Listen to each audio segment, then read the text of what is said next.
We finally made it to Caravan Rebat. It's pretty lively here. So, just past this wall is the desert, huh? Oh, wow. Paimon remembers hearing people call this the Wall of Samiel. It's made to block sandstorms from the outside. Oh, if it's this tall, it's gotta be the divine work of Greater Lord Rukkhadevata, right?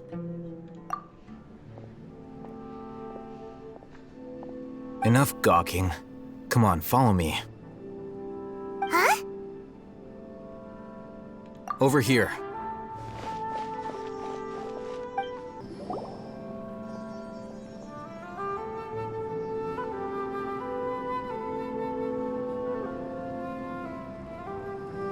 What the? Where did she go? How did we lose them? They were just here a second ago. More Eremite mercenaries? Who are they working for this time? Anyway, Traveler, it seems like we were being followed again. You were too careless. You should have noticed those hopeless amateurs trailing you a long time ago.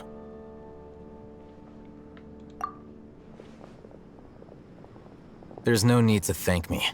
I've never cared to keep track of personal favors. All I did was correct a mistake I happened to come across. It's a habit I developed at the Academia. You really gave Paimon a scare, Alhaitham. We never thought we'd run into you here. Last time we met at Port Ormos, didn't you say you were going back to the Academia? Wait, don't tell Paimon that you're here to take us back on their orders. Oh, so you've already landed yourselves on the Academia's hit list. I can't say that I didn't expect it. However, had I wished to turn you over to the Academia, don't you think you'd already be the Eremites' honored guests by now? Oh, right. You do have a point. I have no interest in running errands for that project. As a scholar, I've always belonged to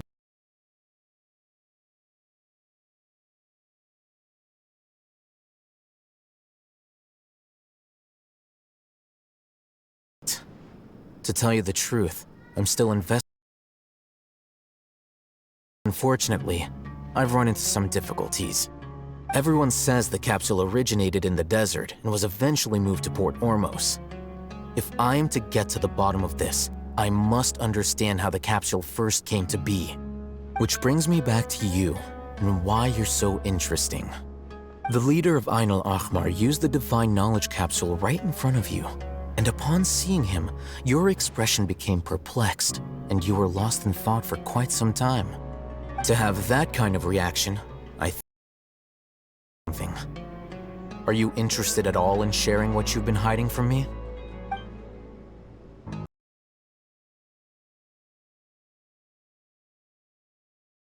Alhaitham, you really have a ridiculous...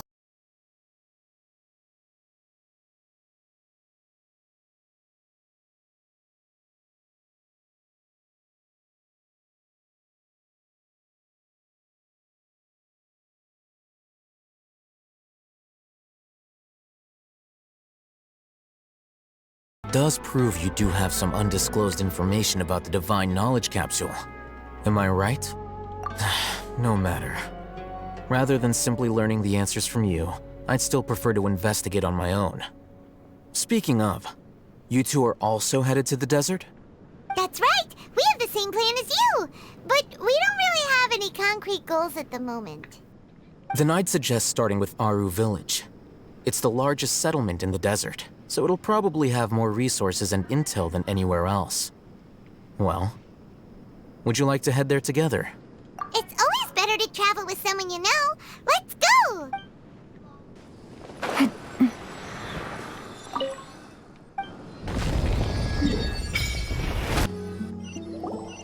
Before us lies Aru Village, the safe haven of the desert folk. Whoa, this landscape is really something else. What a cool place! Let's go check it out!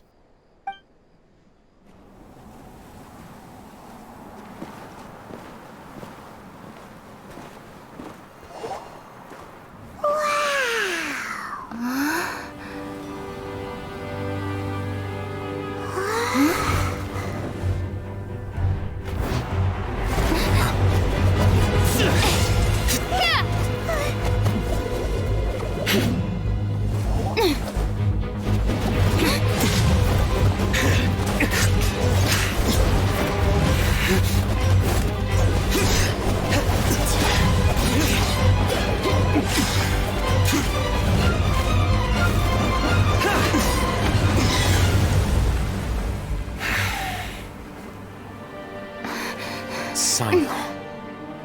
it.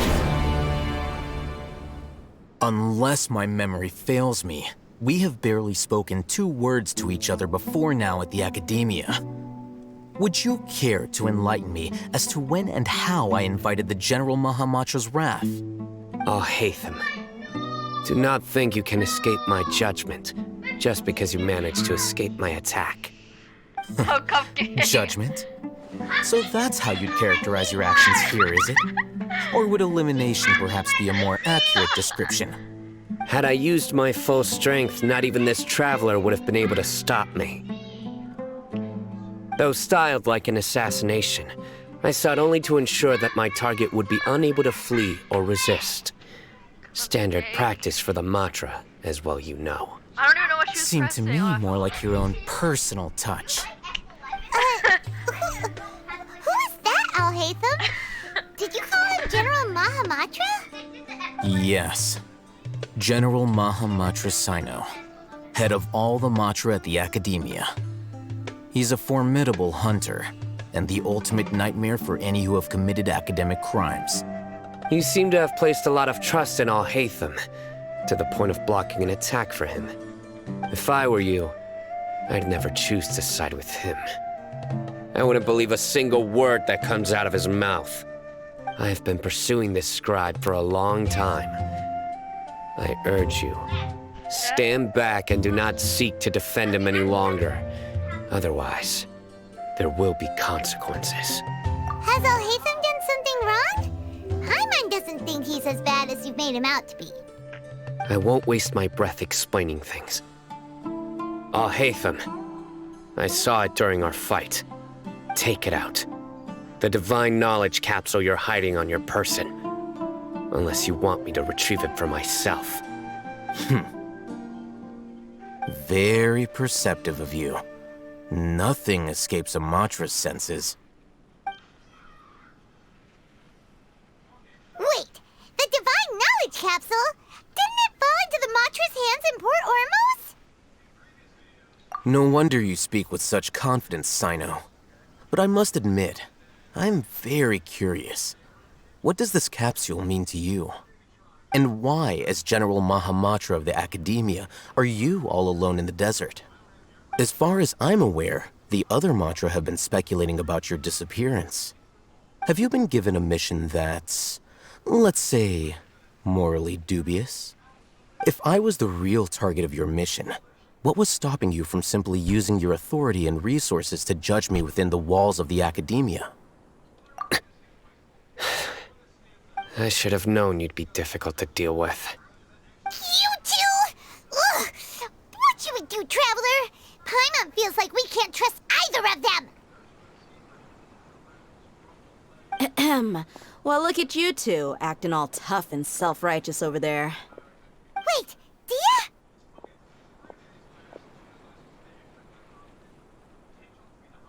Great! Finally, someone that we can trust! You gotta help us out here. Otherwise, these two are gonna start fighting again! Yeah, sure looks that way. 2 giants from the Academia duking it out once and for all. Not something you get to see every day, that's for sure. Listen, I know you academic types love to fill up your big brains with self-righteous morality and lord your empty rules and virtues over each other. But how dare you bring your petty disputes into the safe haven of Aru Village? It seems like someone's gonna have to beat some sense into your thick skulls until you finally learn to respect these grounds.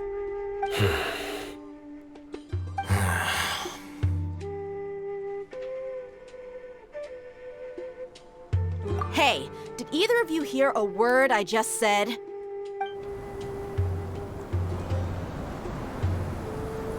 Whoa, what's going on? The wind's so strong. Is this a sandstorm? Paimon's gonna get blown away. Another sandstorm? What's up with these recently? Hey! All of you, over here, quickly! We have to take cover! Someone's calling for us! Oh, this wind is too strong! Let's get over there! That sounded like Candace. Come on, you two. Jeez, are all of you Academia folks such hard work? Move it! All right, stop yelling.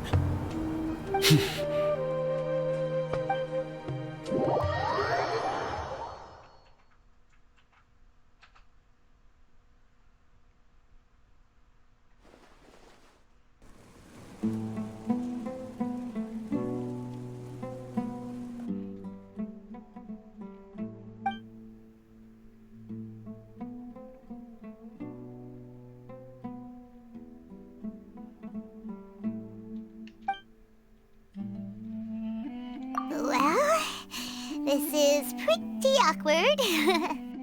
Hey, wanna play sardines with 3 people who wanna tear each other limb from limb? Sure, why not? Sounds fun. The air is so thick and heavy. Paimon can hardly keep floating anymore. My sincere apologies, everyone. This is the home of our village chief. I will have to ask you to make do with this small room until the sandstorm dies down. Please, let me introduce myself. I am Candace, protector of Aru Village. Our savior has come at last! Nice to meet you, Candace. The name's Paimon. Thank you so much for helping us. There's no need to thank me. It's only right to help each other when the weather gets rough. Wow, she's so gentle and caring, like a nice older sister. Unlike those guys over there. All right. Now that we're all better acquainted, we should return to the topic at hand. As a guardian charged with the responsibility to protect my fellow villagers from harm, I was observing your conflict from afar, even before the sandstorm started. And now that you have set foot within our village itself, it is all the more my responsibility to make absolutely sure that you pose no threat whatsoever to us. So please, have an honest and sincere conversation with one another, and put your hostile feelings to rest. If anyone dares to start anything again while they are under this roof, I will not hesitate to send them out for some quality time with the creatures of the sandstorm. Oh, on second thought, Paimon may have misjudged Candace's character. And that goes for you too, Miss Dia. Do I make myself clear? All right, we got it, Candace. That's what I like to hear. So, which of you will begin? I was supposed to be a mediator, but I might have gotten a little too involved just now. Anyway, one of those two should probably start talking. Wait, that was you trying to be a mediator?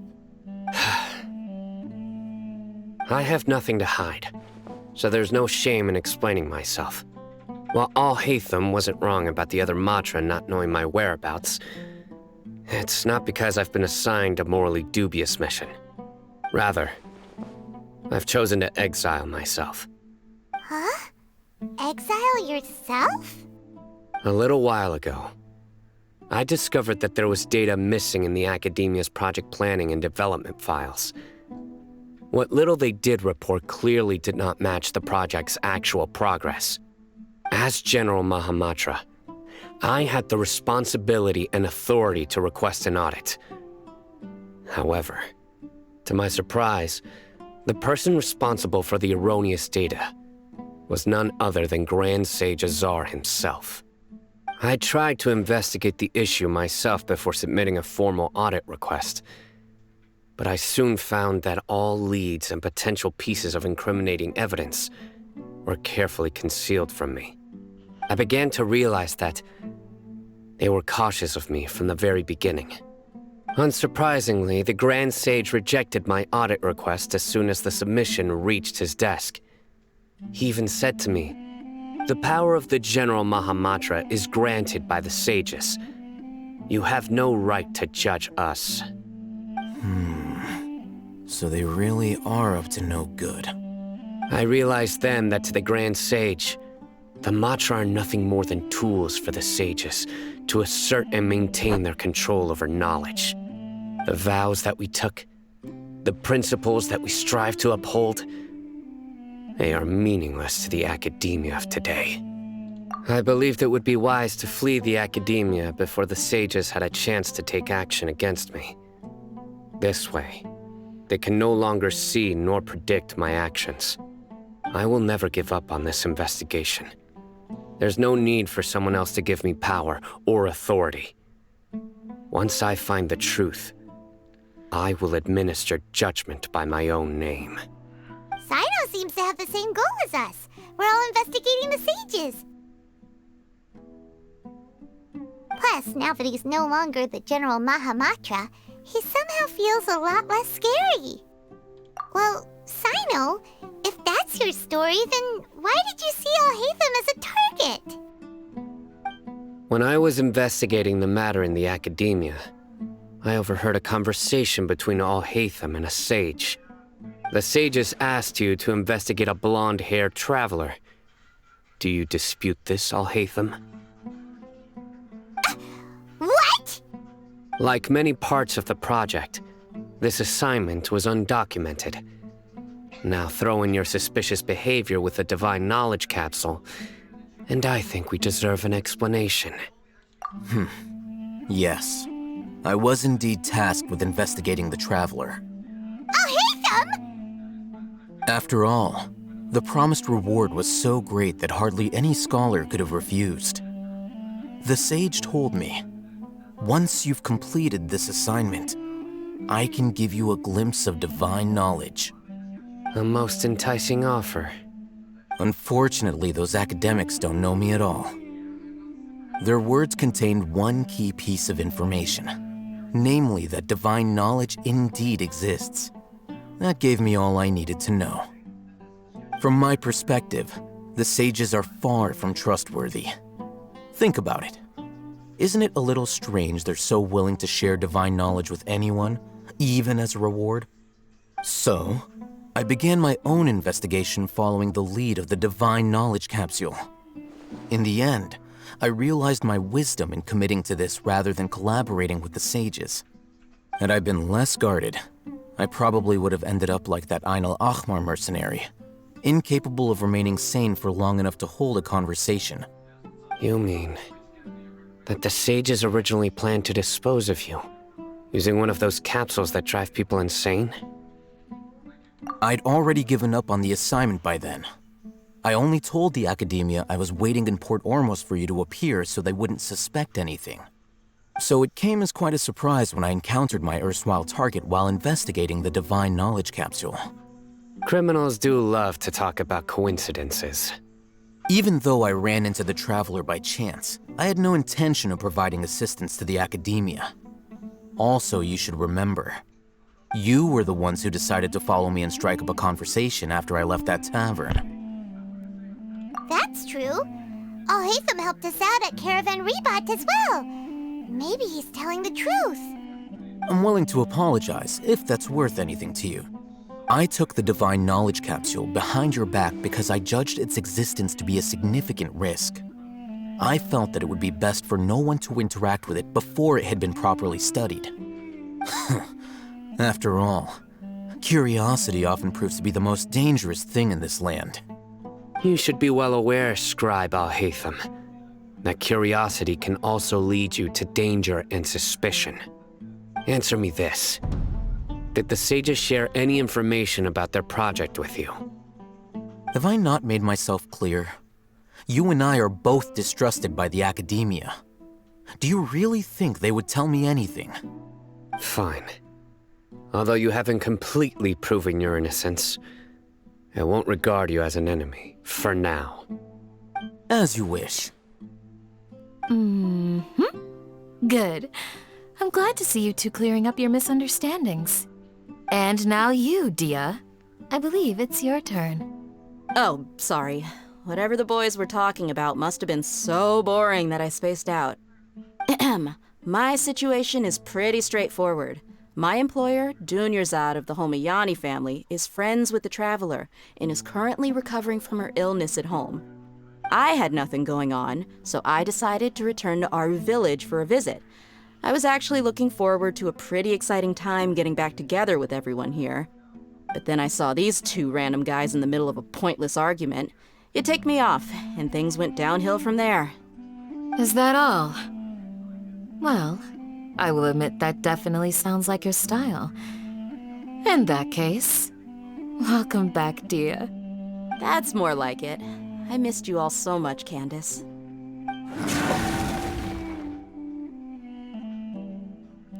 Whoa! What was that sound?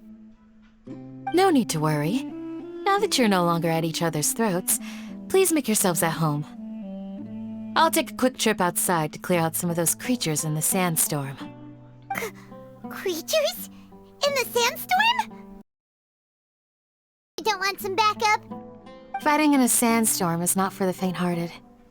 Anyone without extensive training in these conditions is at a disadvantage. You needn't worry. Yeah, just leave him to Candace. Don't worry, she's as tough as they come.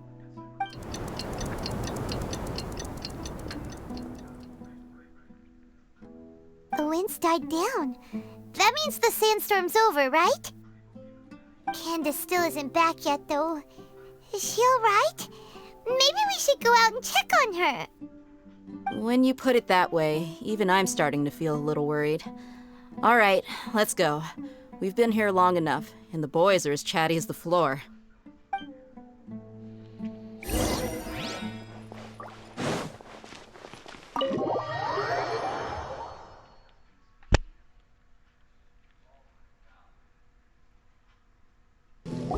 Ooh, Candace, you're still fighting?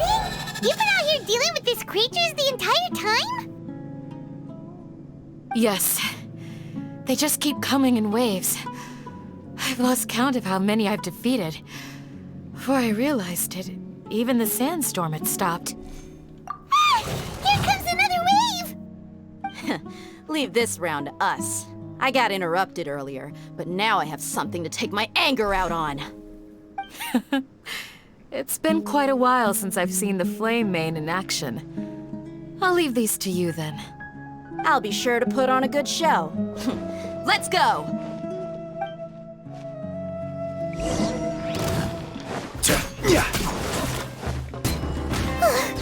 Here comes another wave! When are they ever gonna let up? The creatures stopped appearing. Was that the last of them? What we fought just now was probably the aftermath of the sandstorm. So we should be safe for the time being. Well fought, everyone. No injuries, I hope. Huh? Who are you? Ah, my apologies. I haven't had a chance to greet you yet. I had my hands full taking care of the village's elderly and children. I am the chief of Aru Village. Everyone usually calls me Uncle Anpu. Sir, I am also originally from the desert, but I have not been back for some time now. May I ask if such sandstorms are common? I can't say they've always been common, but recently the storms have become increasingly severe and frequent. Besides sandstorms, we also occasionally get earthquakes. According to an investigator who stayed in the village a while ago, these unusual natural phenomena are related to the withering of Irminsul. Another effect of Irminsul's withering. So, Irminsul's withering causes withering zones in the forest, and sandstorms and earthquakes here in the desert? Everything in the natural world is inextricably connected to Irminsul. These regional symptoms can indeed be a reflection of Irminsul's present state. Everyone in Aru Village needs to take good care of themselves. Speaking of which, why haven't I seen a single village keeper since I got here? Village keeper? Who are they? Village guards like Candace? Does your curiosity know no bounds? Village Keeper is how Aru Village refers to mad scholars exiled here by the academia. Most of them are scholars who lost their sanity after a period of training in the Avidia forest. The academia believes that their crazed mutterings may have a negative effect on the psyches of other scholars. So, they're forcibly exiled to the desert. Though if you ask me, it's all a boatload of nonsense. Alas, that's exactly what we've been trying to investigate. One by one, the village keepers have been mysteriously disappearing without a trace. But no one in the village has ever seen them leave. If you're planning to stay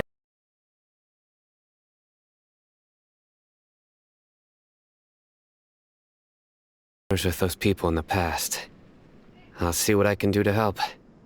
The Matra are the ones responsible for their exile. Now that you're no longer with them, are you trying to alleviate your guilt and atone for your past sins? I'm fascinated by how you think. Mock me if you will, but if you are guilty, I will eliminate you. regardless of my position or identity. Oh, you're the former General Mahamatra. You must be an expert in these kinds of investigations. Thank you for your help. Is it because you're reminded of Hypatia? Oh, these poor scholars. First they lose their sanity, now this! We need to help get them back home, safe and sound. But, is it really a good idea to tag along with Sino? You seem like you really don't trust him. I'll be grateful for the assistance. No doubt you will do a better job than some of my former subordinates. Let's start by finding a spot to share what we know so far.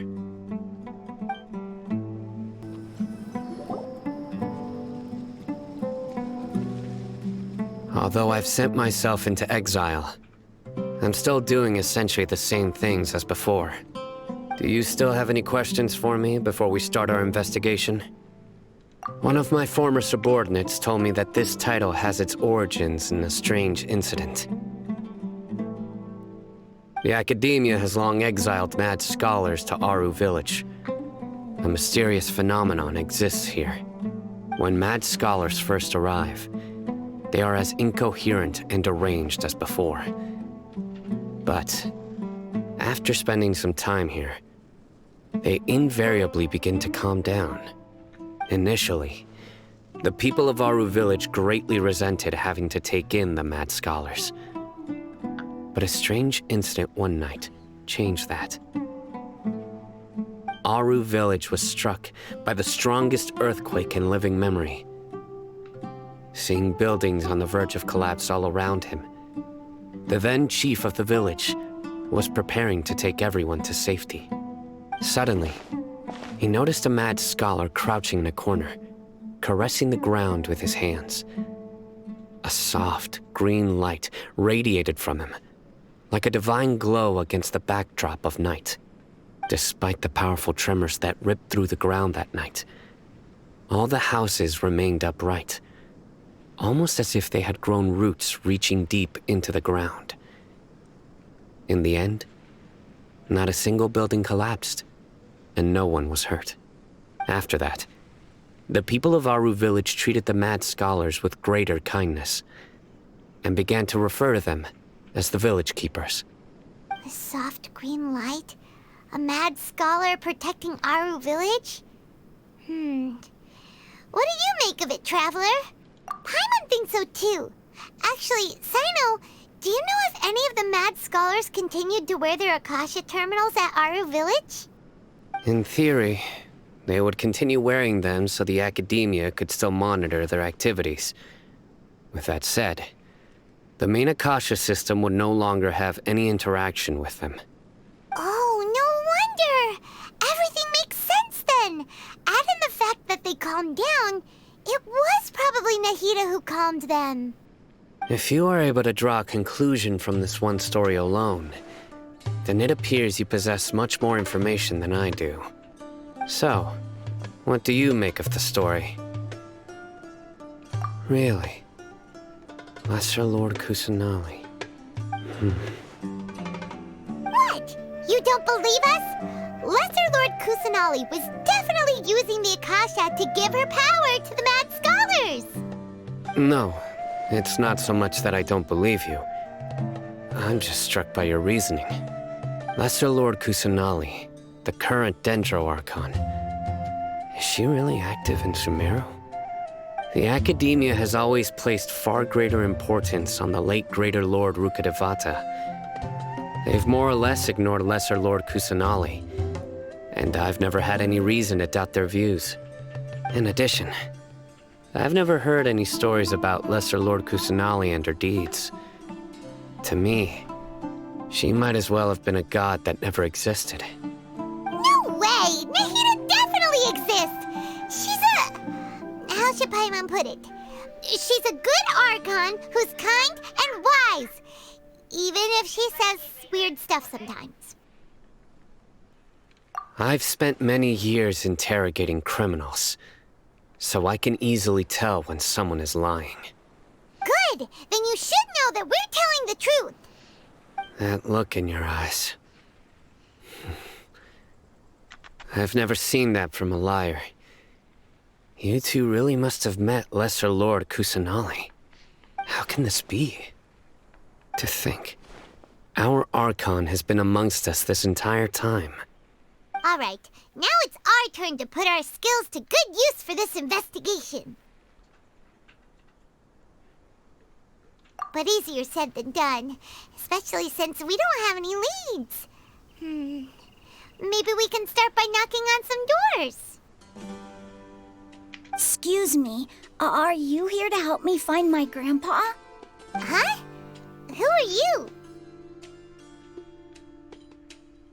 By the sounds of it, a resident of this village. My name is Isak. You'll help me find my grandpa, right? Is your grandpa a mad scholar? Hey, don't say that. Grandpa is just Grandpa. Why do you have to call him that? It's not like he's a bad person or anything. Two is not a local, yet you are. Why do you call him Grandpa? Grandpa is just Grandpa. He's my family. I heard everything you said to the village chief.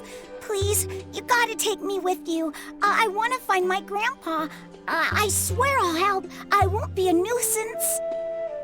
Ah, so you're the one who was eavesdropping on us around the village chief's house. I was planning to go out and take care of whoever it was, but I had a vague feeling that they didn't harbor any ill intent. Whoa. Hatham wasn't kidding about Matra having sharp senses. Sino, he's just a kid. All he wants is to find his grandpa. Let's find a way to help him. Sorry, I was only listening in because I wanted to know where Grandpa went. Honest. If you don't believe me, you can ask Miss Candace. All right. But first, let's confirm the facts with Candace.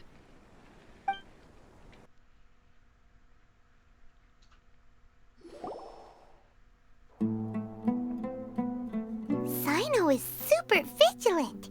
Is this what all the Matra are like? Ah, you're back already. We just wanted to confirm something with you. Do you know a boy by the name of Isak? I had a feeling he'd go looking for you. Huh? You knew this would happen? Yes. Although he tried.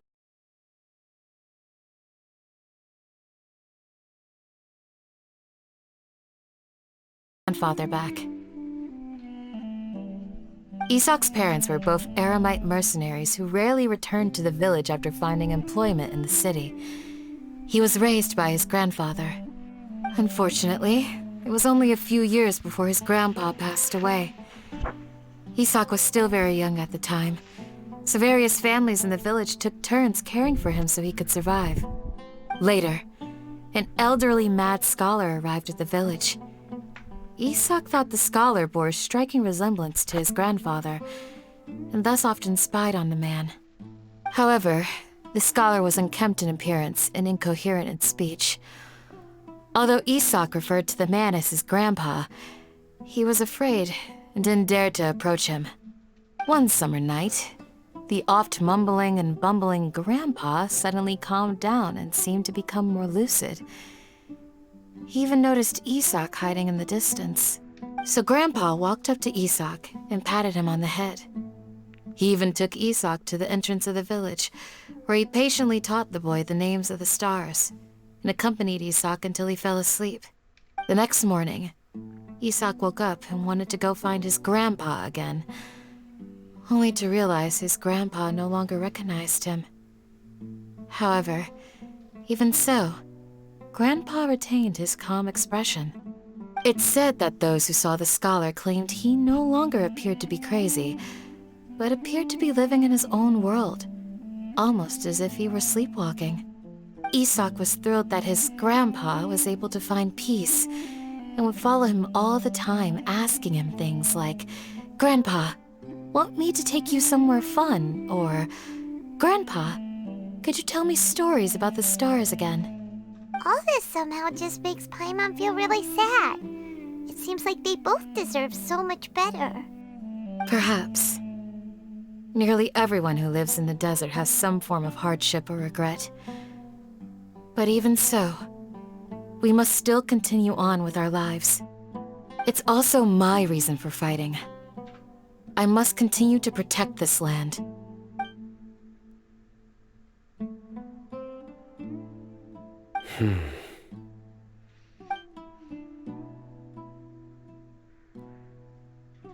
Maybe the people have always had a considerate god watching over them. Huh? What did you say, Sino? No, nothing. As long as Esau keeps his word and doesn't get in our way, we can take him along. Perhaps you are more compassionate than I gave you credit for. Please accept my thanks on Isak's behalf, Sino.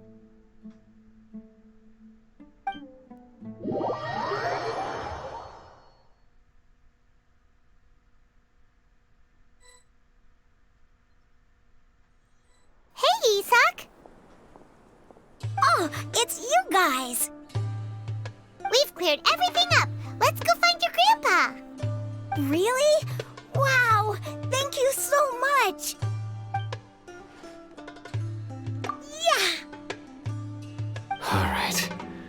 Let's ask the local residents some questions first.